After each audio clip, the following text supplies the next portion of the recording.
And now, cooking with G. Frying pan for your meat on the left. Put a little bit of oil. You got your pan, your saucepan. You put some oil on the bottom of that. Okay? And that's because you're going to be frying up, okay, some onions and garlic and throwing some parsley in there. I call it seasoning the pan. Seasoning the pan, step one. Yes. Okay, so now you don't put this on yet. Now you're working with this, particularly just this. The front vial, put the full one on. Put it on high? What? Put it on high? Of course. So like 450? Yes, and this is going to be, this is for the sauce, this is for the meatballs. You notice for the sauce, I chop the onions a little bit bigger. Mm-hmm. Chop. Is the difference in onions here? These are like a little more Same onion, it's just a different size. Okay. And we're going to fry up this paste in there. Okay, paste gets fried up in the It's going to pan. get fried up. Very nice. And we're back. Onions, Onions in. garlic. It's like what? How many cloves of garlic would you say? Oh, it depends on how much sauce you're making. To your liking. You put it in there to your liking. Okay. And you stir this around. You don't let it sit because you don't want it to burn. You want to get the onions, not when they're brown, but when they're like clear. Because when they're clear, if they're brown, it means you burned them. That's why you keep turning them. Chinese people, if you ever notice when they cook in a wok, they're always turning it. Because that's why their stuff is never burnt, because they're always turning it. And you can start to smell this. You're done with this flavor. You stop it. All right, we'll be back.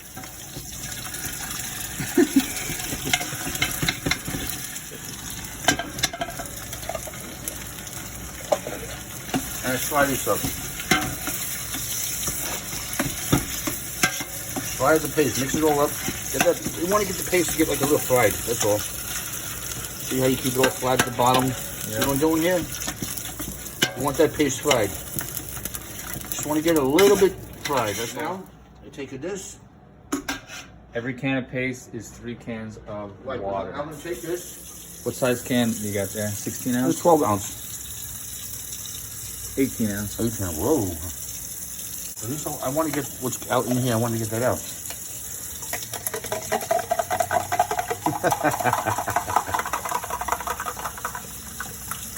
This is the only thing you put water to is paste. You don't put water to nothing else. There's one.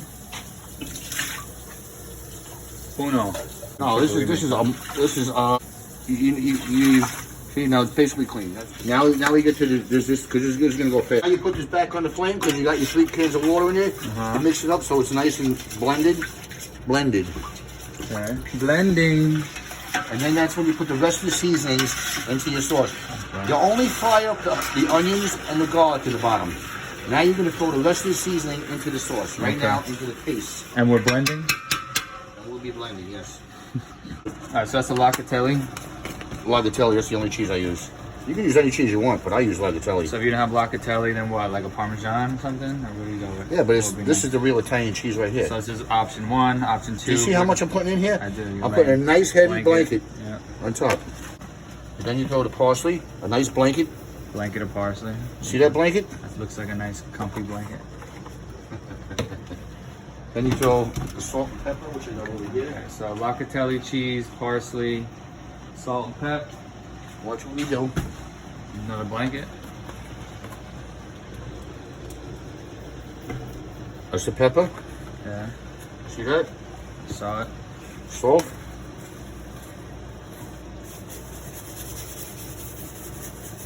And then some oregano. Light blanket. And we're back.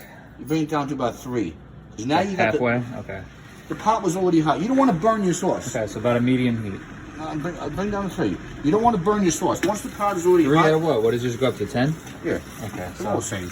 Okay. Now, you put your puree in. Whatever the hell that So is. 30%, folks. 30% heat. Now you pop your puree in there. All right. 1 32-ounce can of puree. 29, 30, whatever. 30 you got. Mix that bad boy up. Okay, puree.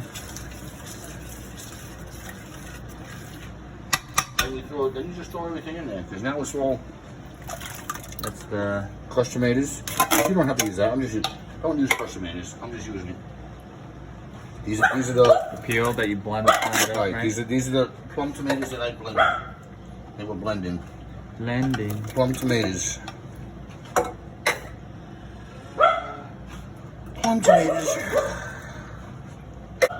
Plum tomatoes. Joey. Plum tomatoes. Muggsy, I see you. And tomato sauce. So Now, if it's not where you want it to be, as far as the level, height, then you just add another can of sauce in there. But this is pretty good. No more water though? I'm going to put one more can of water in there, and I'll show you where that water comes from.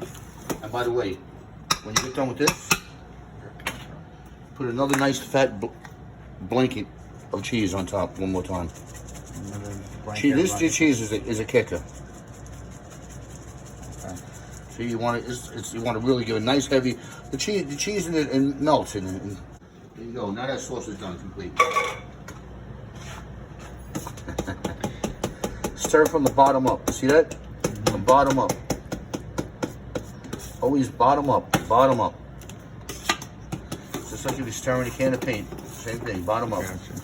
This sauce is done.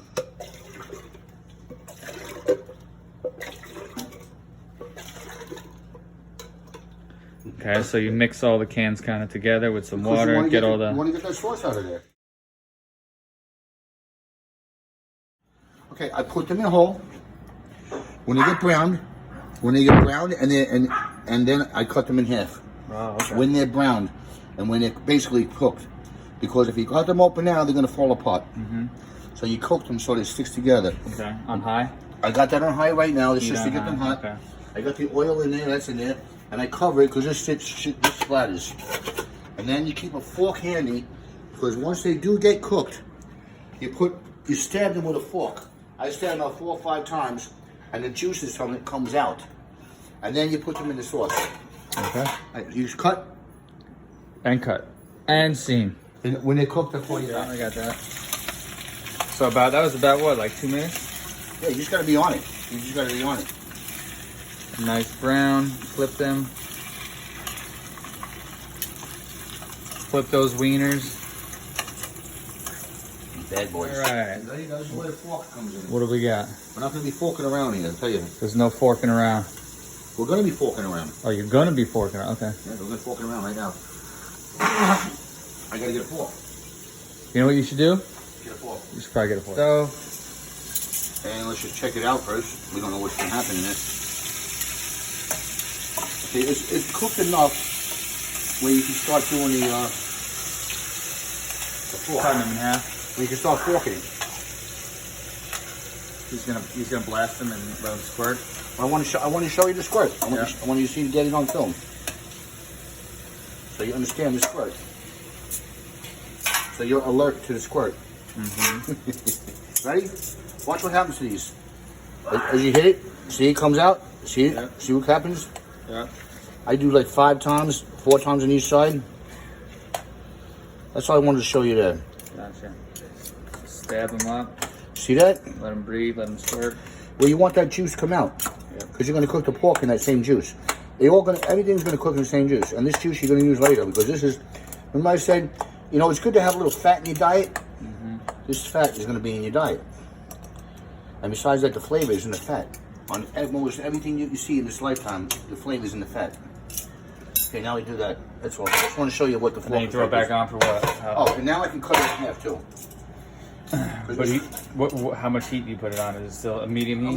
Medium heat, right. Medium heat, In okay. fact, I use a scissors because it's so much quicker and faster and easier. Because I was going to use it, and that's what I'm going to use to cut this apart. Oh, yeah. See, boom, watch. Because you know what? When you put this in your plate, one of these sausages is just like a regular sausage, you know? And everybody who's eating my sauce says it's amazing. So, no problem with that. It's still a little bit too soon to be cutting like this, but it's holding together, so I'm going with it.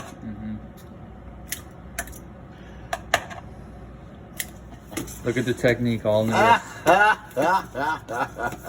It's all in the wrist. That many times. It's all in the hips. But you know what? I can cut these in thirds. I don't need to cut them in half. And I'm going to use the scissors. It's just easier. You never had this pork in a sauce? You never tasted pork in a sauce? Do you like pork? Sure. Joey, it is amazingly delicious.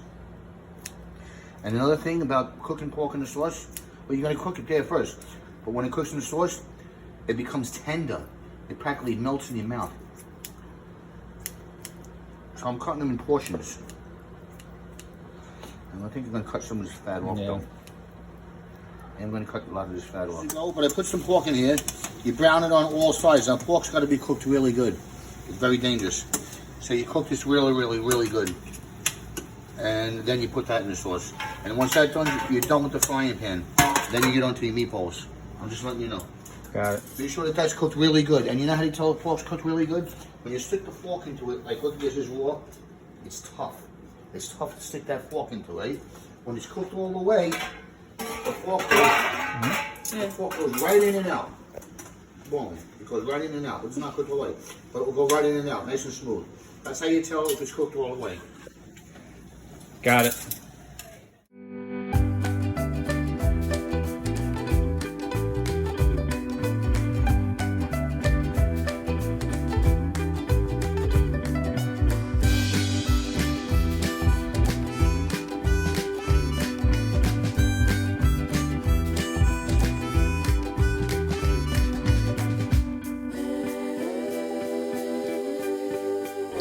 Thanks for watching Cooking with G.